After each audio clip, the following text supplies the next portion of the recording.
বিজনীৰ সদৌ বিটিআৰ বাঙালী যুৱ ছাত্ৰ ফেডাৰেশ্যনৰ মুকলি সভা অনুষ্ঠিত উপস্থিত উত্তৰ শ্ৰীভূমি সমষ্টিৰ বিধায়ক কমলক্ষ দে পুৰকায়স্থ চিৰাঙৰ বিজনী জিলা ক্ৰীড়া সন্থাৰ খেলপথাৰত বৃহস্পতিবাৰৰ পৰা দুদিনীয়াকৈ আৰম্ভ হোৱা সদৌ বিটিআৰ বাঙালী যুৱ ছাত্ৰ ফেডাৰেশ্যনৰ চিৰাং জিলা আৰু বিজনী আঞ্চলিক সমিতিৰ দ্বাদশ দ্বিবাৰ্ষিক অধিৱেশন উপলক্ষে মুকলি সভা অনুষ্ঠিত হয়।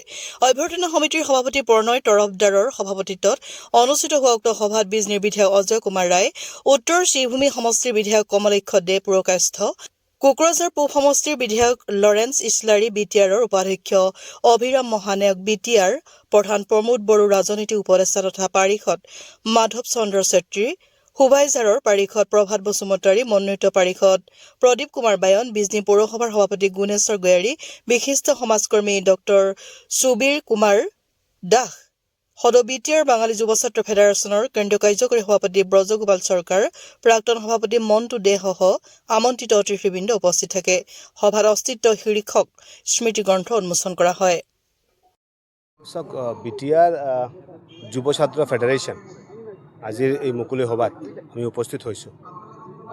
আপোনাৰ কোৱা মতে যে এই যিখিনি সমস্যা, এই সমস্যাত আমি অৱগত হয়।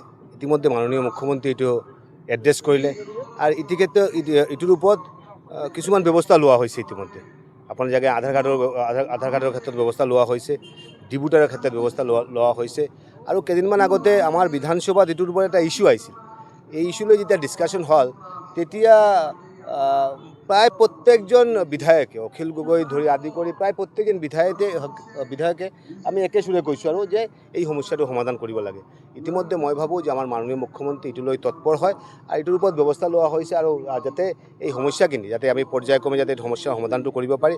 আৰু ইতিমধ্যে যদি ব্যৱস্থা লোৱা হৈছে আমি এইটোৰ ওপৰত কনফিডেণ্ট হয় যে আজি যিটো মুকলি সভা হৈছে, আমি যিখিনি সিদ্ধান্ত লৈছোঁ আমি নিশ্চয় আমাৰ মাননীয় মুখ্যমন্ত্ৰীলৈ জনাম আৰু এই সমস্যাটো সমাধান হ'ব বুলি মই আশা ব্যক্ত কৰিছোঁ।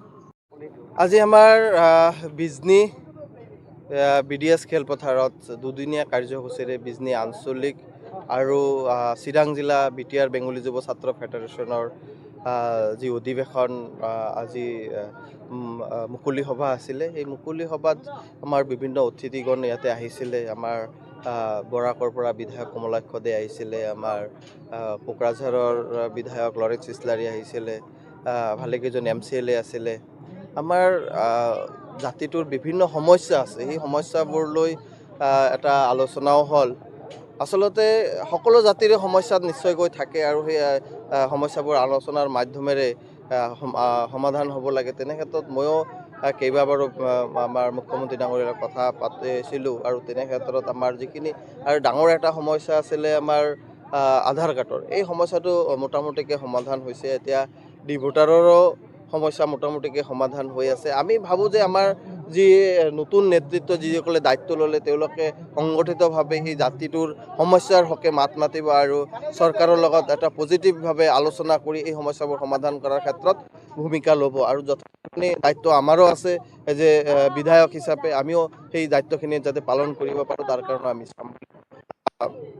আজিৰ এই সভাখনৰ জৰিয়তে সকলোৱে একেলগে বিভিন্ন জাতি জনগোষ্ঠী অসমখনত বসবাস কৰি আছে, বিভিন্ন ভাষা সংস্কৃতি যাতে একেলগে সমিল মিলে আগুৱাই যাব পাৰে তাৰ কাৰণে মই আহ্বান জনাইছোঁ সকলোকে, যাতে আমাৰ যি সংস্কৃতি সেই সংস্কৃতি অক্ষুণ্ণ থাকে, অসমৰ সংস্কৃতি, তেতিয়াহ'লেহে আমি আগবাঢ়ি যাব পাৰিম। তো আমি অখণ্ড ভাৰতবৰ্ষৰ এটা সময় আমাৰ যি বঙালী সম্প্ৰদায় আমাৰ অখণ্ড ভাৰতবৰ্ষৰ নাগৰিক আছিলে, তেনে ক্ষেত্ৰত বহুত বাংলাদেশী বুলি ক'ব খোজে, তেতিয়া বাংলাদেশ নাছিলে। অখণ্ড ভাৰতে আচলতে ৰাজনৈতিকভাৱে তেওঁলোকক হয়তো বলিৰ প্ৰথা বনোৱা হৈছে। মানে কিছু মানুহৰ ৰাজনৈতিক ষড়যন্ত্ৰৰ বলি এই মানে কিছু জাতি যে আমি যদি কওঁ অকল বেংগলী বুলিও নহয়, বিভিন্ন জাতি গোষ্ঠী আজি হাজংসকল আছে, চাকমাসকল আছে, এতিয়াও বাংলাদেশত বহুতো আছে। আচলতে বাংলাদেশ বুলি কোনো দেশ নাছিলে, এই আছিলে ভাৰতবৰ্ষ। কিন্তু সেই যে অখণ্ড ভাৰতবৰ্ষ আছিলে তাক খণ্ড কৰিলে, এই খণ্ড কৰাৰ বলিয়ে এই মানুহখিনি ভুগিবলগীয়া হৈছে।